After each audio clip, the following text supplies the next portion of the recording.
Well, good morning. Good morning to everyone. Thanks for joining me on our December webinar. I know December is kind of a crazy time for everyone, so I'm glad that you guys were able to join me today. Few little housekeeping before we get started. I always have to go through my little spiel. But we will be recording this webinar, so don't feel like you need to jot a bunch of stuff down throughout. You'll get a version of it sent to you through your email, and you can always find it on our website or LinkedIn as well. Today we're going to go over, onboarding your drivers for safety, compliance, and confidence. I think this is a good topic to kind of touch on before we move into the new year.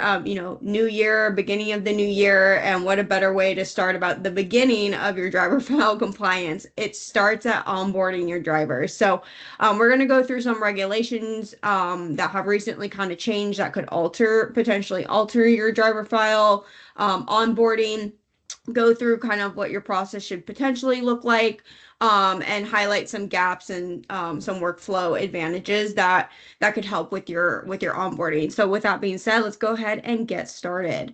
So some recent and proposed changes, the English language proficiency, you don't need to necessarily test on that, but there are people who are getting out of service, getting pulled over and getting out of service violations for not being English language proficient. So I think that requirement is going to affect your your onboarding directly. Make sure that you're properly vetting those drivers somehow, some way for English language requirements. The non-domiciled driver, this is a huge thing right now. There is a temporary stay, and the FMCSA is having to go back to the drawing board due to the stay that the courts put on the regulation. But there are still non-domiciled drivers whose licenses are on a temporary or permanent hold because they're either expired, they were issued incorrectly. That's a huge deal right now. So if you're not changing your workflows for your onboarding and for your current drivers, like double checking that's going to affect your compliance and your safety. And then the medical card changes that are coming in January. This is going to affect your onboarding. This is going to affect, checking for those renewals as well. But having everything being electronic for your DOT drivers, the CMV drivers, it's still status quo, but that's going to change your onboarding. So those are kind of the three things that are coming or can't come to the industry that may affect your onboarding. So Title 49, Part 391, these are all the fun regulations that you can go through and read and try to interpret to the best of your ability. I'm not going to go through every single one. That data is out there for you to read, but at a glance, this is what encompasses your onboarding for your drivers. So if you are in charge of that or have any questions about the regulations directly, this is a good reference to go back on. But we're going to go through kind of the steps and go over what you should be doing, why you need to be doing it, and kind of that process. Starting with my favorite part is the DOT application. This is an area that it is the first touch that you get with your driver. It is the first thing that is for your driver file compliance, right? It's before they're even working for you. It's that first document that you get from them. So you want to make sure that it's compliant, and it's done correctly, right? So I always like to throw up this chart here because it gives a good visual of a normal employment application versus a DOT application. Now, I'm not saying that the employment applications don't have employment history or they don't collect like residency history or, current residence or anything like that. But the big things that you want to make sure is those timelines, the 10 years of employment history, the 3 years of accident citations. You want to make sure that specifically for employment history that it's consecutive 10 years. And there are checking for gaps. You have any gaps over 30 days need to be accounted for, whether it's, putting that they were employed putting that they're like a seasonal driver and they're just off season, if they're on medical leave, whatever it is, they need to account for those gaps throughout their employment history and their experience history. This is I like to pause on this part and talk about this part a lot because it is an area that when we are talking to clients, we're talking to people in the industry, that it's an area that has a lot of gaps. And typically it's because, and I've talked about this over and over again in our webinars, typically you have HR who has all of the HR regulations that I can't even imagine having to know and follow and make sure that you don't get any trouble with labor boards or anything like that. And then you have our safety and fleet compliance, and those departments both have different things to worry about. And typically they don't sit at the same table most of the time. So it's really that communication between departments, which we'll talk about that a little bit more, that there's a break in that application. The other thing besides just the content on the application is that the DOT application needs to be filled out completely. There cannot be any missing sections. There cannot be any boxes not checked. There can't be any gaps in the employment history for it to be compliant. It needs to be filled out to the best of your knowledge, right? We're reliant on a driver giving us the correct information, but it needs to be complete and it needs to be filled out by the driver. That's another big thing that I think, could potentially be kind of a sticky area, especially when you're dealing with drivers who might not be, might have English as their second language. Going back to that English language proficiency, out of service things that have been happening.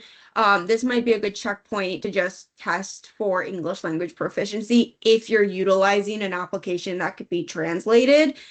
This could be one of the ways that you check for that for down the line out of service. But that's one thing that you want to make sure that the driver's filling it out, they are signing off on it, they are the ones giving you the information, putting the information down, and then making sure that it's filled out completely.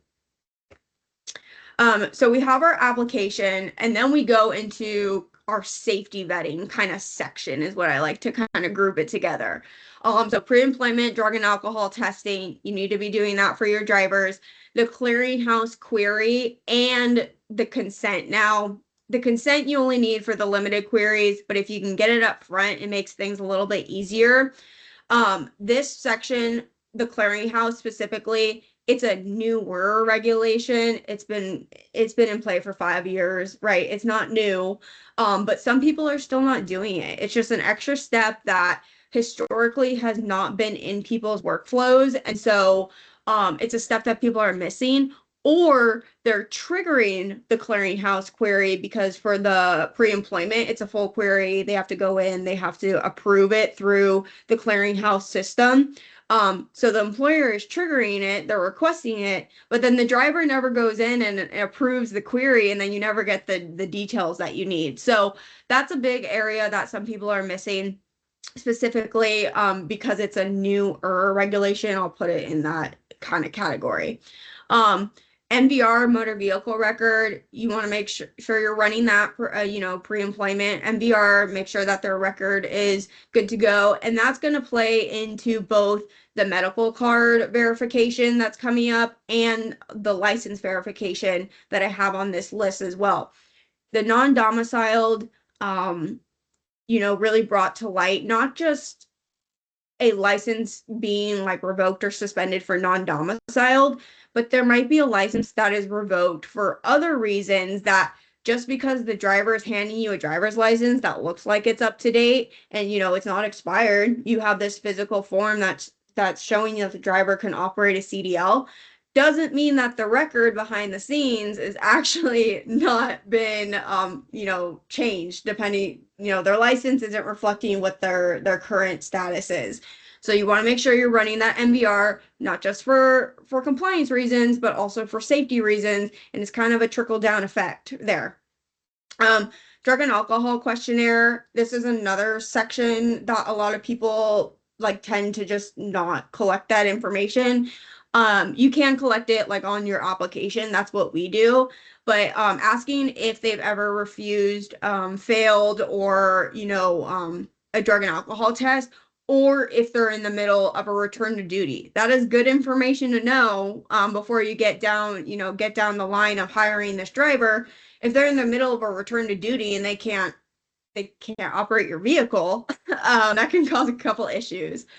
PSP, now this is an optional, this is optional to run. We always say that you should be running it. It gives you a better overview of the driver at a federal level for their history. It's just an extra step, but you want to make sure that you're gathering the consent for the PSP up front before running that. And there is specific wording from the FMCSA that you have to have. It's not just a company document that you can say, John the driver, let company ABC run my PSP. It needs to be that specific formatting. One thing I realized that I skipped was the road test. The road test is in the regulation. However, it can be skipped if you have, if you meet the qualifications. It's like a valid driver's license or valid CDL, essentially. We always recommend taking the 15-20 minutes to do the road test, because you're about to put this driver in your $150,000-$200,000 asset and put them on the road with your DOT number on the side of the truck, hauling freight that is worth much more than $200,000. And so taking that 15-20 minutes to just make sure that they can actually operate this vehicle, this asset that you're going to put them in, is going to really save you in the end, right? There are drivers every day who operate normal vehicles who have a license that arguably probably shouldn't. So it happens every day, especially with all of the driving schools being revoked currently. I don't know if any of you guys have heard about that, but there's been a lot of driving schools that are under heat because they're not, they're just not meeting what they're supposed to be doing, essentially. So safety vetting at a glance, right? We want to make sure we're hitting these points. It's not just for compliance, and I'll harp on this over and over again. Your compliance and your safety are two different things. If you're meeting the compliance, normally you're meeting the safety. But as you can see from what I just outlined, there's some wiggle room in the compliance that could potentially affect your safety down the road. And we want to make sure that safety is our priority here. And then we have our final steps. Some of this stuff isn't regulations, but it was just kind of wrapping it up to give a full picture. So, giving your offer letter, your company policies. You want to collect that record of duty status if you're not already, to make sure that you're not hitting on any hours of service violations. Collecting and verifying any additional permits, TWIC or hazmat. Collecting the medical variance document if they have one from the FMCSA. And then also just going back to that English language proficiency thing. How are you making sure that you're going to meet that requirement that your driver is not going to get an out of service for English language? Are you giving them a test? Are you, just using the application as a judgment there? Are you, when you're doing the interview, just kind of feeling it out? I know that could be a sticky situation because of like discrimination laws and stuff like that. But it is a reality of our industry, and it's something we have to pay attention to because of regulations. It's a reality right now. So that's something that, you want to go to the drawing board, either with your like legal, your HR, like how you can navigate that without also getting in trouble in other areas, depending on where you are in the country. So frequently missed requirements. I kind of went through this a little bit already, but I just want to go through these, give them their own slide to focus on. So clearinghouse query, again, this is missed. I don't know why some people just don't do it for pre-employment, and they're not doing it for annual. So if you're not doing that, make sure you're doing your annuals. But the clearinghouse query needs to be ran for pre-employment, and you need to get the results back. You can't just run it and then not get the results back and still hire the driver. You need those results. So make sure that they're going in, approving the request for your clearinghouse query, and you're getting that non-restricted status from the clearinghouse. DOT applications, specifically the 10-year history, is where we see a lot of things missed. Drivers are not accommodating for their gaps. They're not putting a full 10 years or signifying that they have like no experience, right? If you have a brand new, fresh 21-year-old driver, they're probably not going to have a whole lot of work experience or, prior experience to put on there. But they need to somehow signify that they recognize they're filling out their employment, and that, that's kind of the end of it. If you're using like a paper application or something, this is really hard to track, because they could put in, their work experience from 3 years ago, and then also now their next one is from the recent one, and the dates are all over the place, and it's just how they remember it. If you're using an application that kind of verifies that 10-year history, like the DQM one, that could really help with your process to make sure that you're hitting that requirement. Safety verifications. Now, you have 30 days to do this after hiring the driver, but it's part of onboarding, and it's a part that people either miss or are kind of like half doing it. And what I mean by that is, one, they're just straight up not doing it. They're not sending out the safety verifications to the previous employer, or they're utilizing some third-party service of somehow, and all that service does is ping an AI database, and then it pings it 1 second, 2 seconds, 3 seconds. You get your 3 results back, and if there's no, if there's no results, then it just comes back with like no data, and you're utilizing that as your 3 attempts. Is that really 3 attempts? Arguably, you can argue, sure, it's meeting the requirement. I ping that database, I ping that reference 3 times. I don't know. That's kind of, I would argue probably not. So we want to make sure we're doing email, phone, pinging a database if you need to, somehow just making sure the due diligence is shown and there, and you're doing it, right? If you get no response, but you are showing that you've done your due diligence, then, that goes along a lot further than you just kind of, oh yeah, I'm just going to order these 3 from this random website or third-party provider that always comes back as no data, right? If it always comes back as no data, I'm going to argue that your data source is probably not very good. Drug and alcohol questionnaire, that's another thing that's, missed. It's kind of got a small area in the regulation, so it's easy to skip over. Just making sure that they're not in the middle of like a return to duty. They're not under a process there. So we want to connect compliance to safety, liability, and operational integrity. And we kind of went through like the steps or the process of like onboarding, but why does this matter? What does this actually connect back to? And these are kind of the 4 areas that I want to touch on specifically of why this matters more than just compliance. So you have your safety. Proper vetting ensures qualified, alert, and safe drivers are behind the wheel.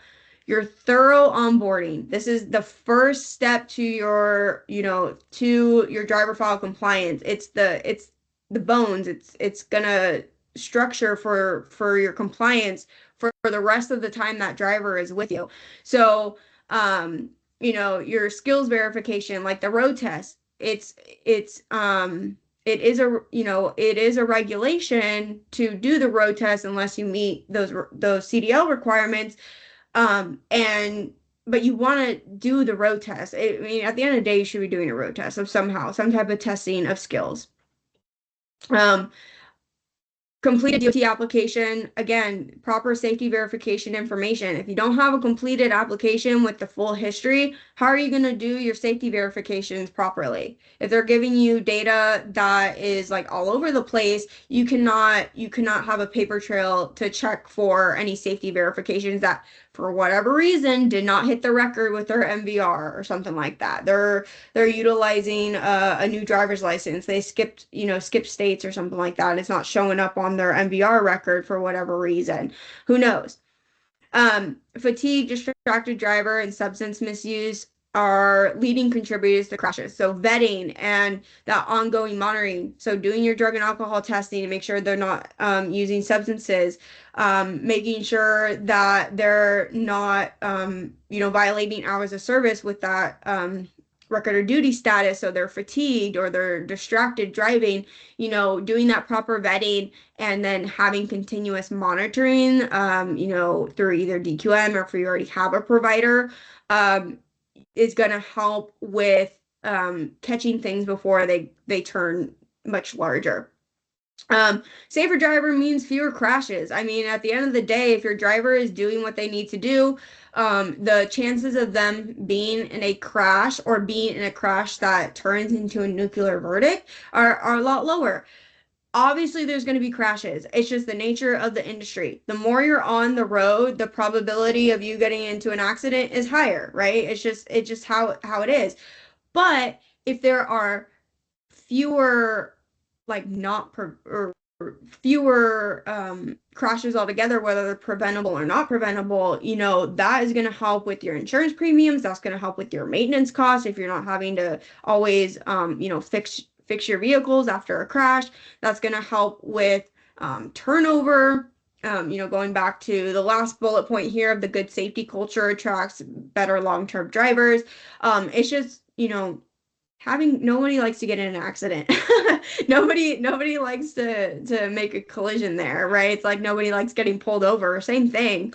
Having fewer crashes is going to overall help with your operations. All right, your records. So this kind of goes into your compliance portion of it, right? Strong documentation protects against audit findings and litigation.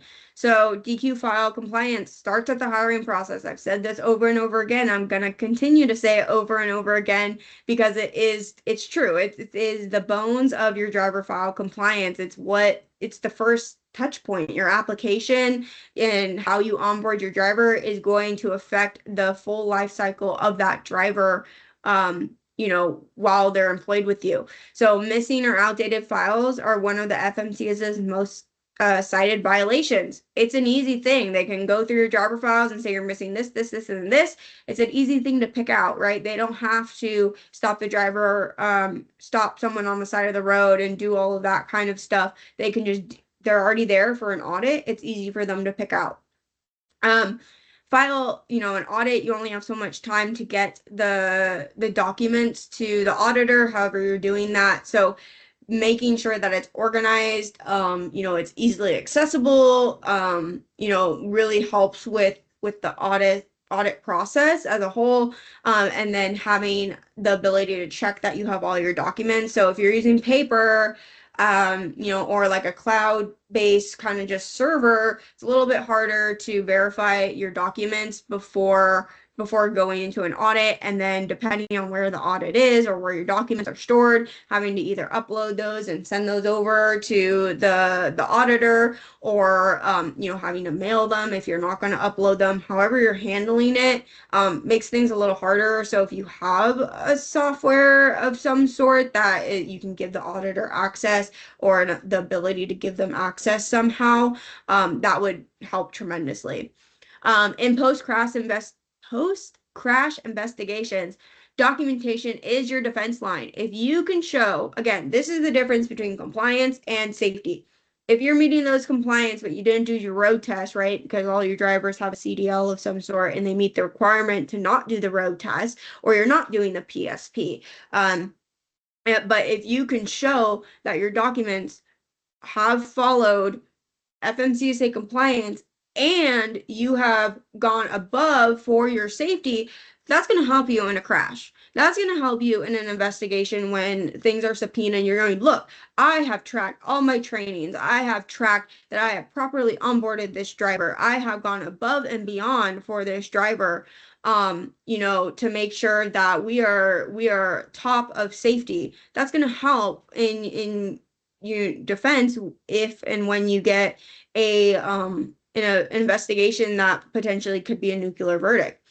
And then just maintaining digital trails is always a lot more helpful than having paper documentation. It can help with legal protection as well.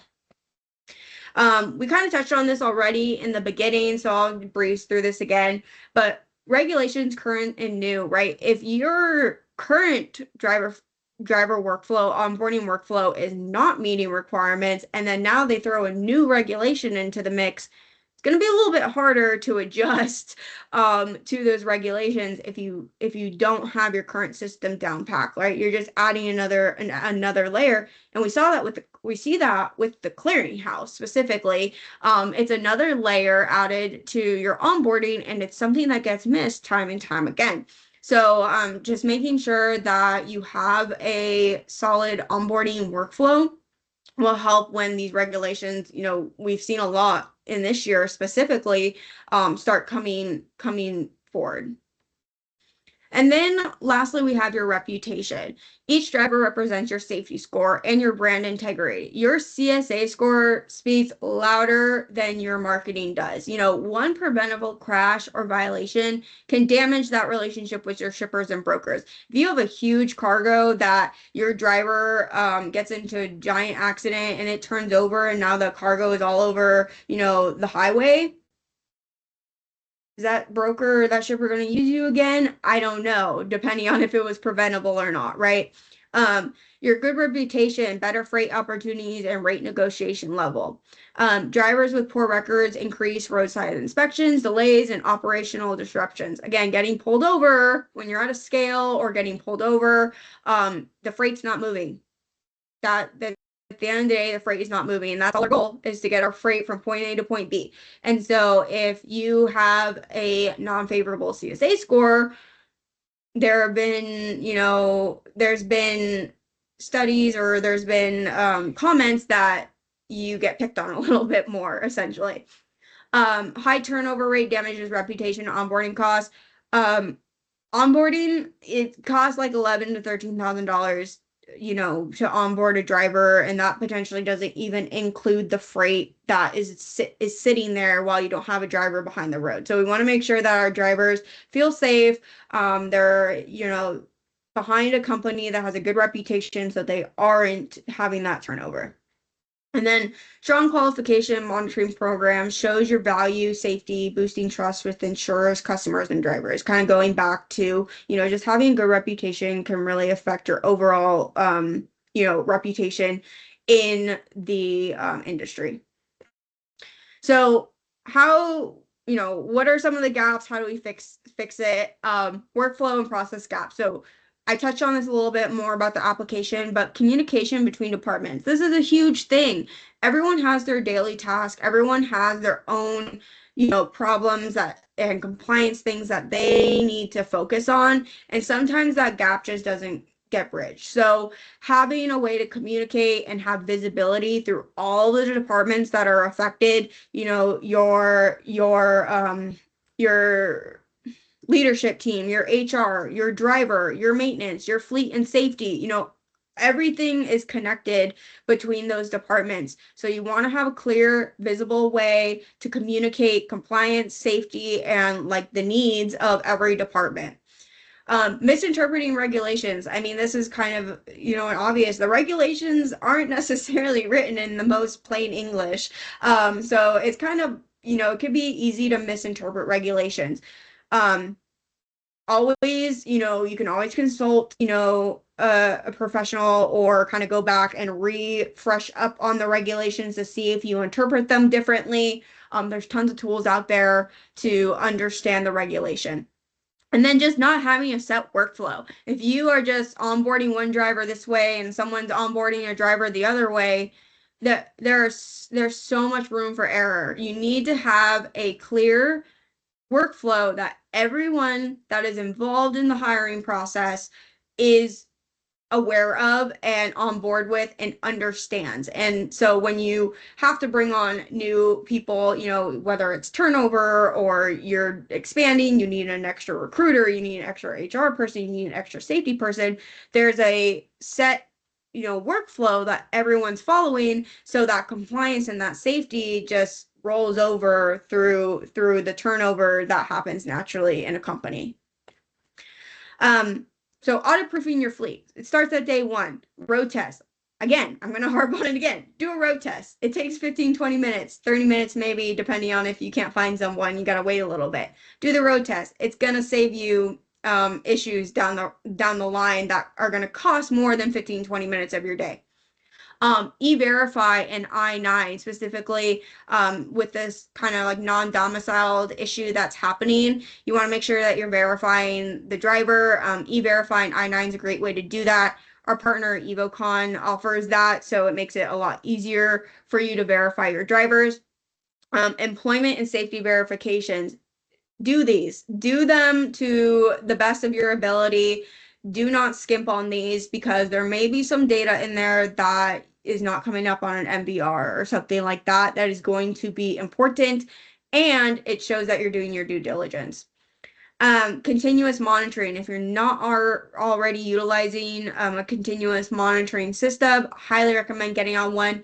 DQM offers it through our platform. It's really it's not expensive to do continuous monitoring, and it saves you a lot of heartache. And then English language proficiency. How are you handling that, right? Are you doing a test? Are you vetting them somehow? Go to the drawing board and see how you're dealing with that.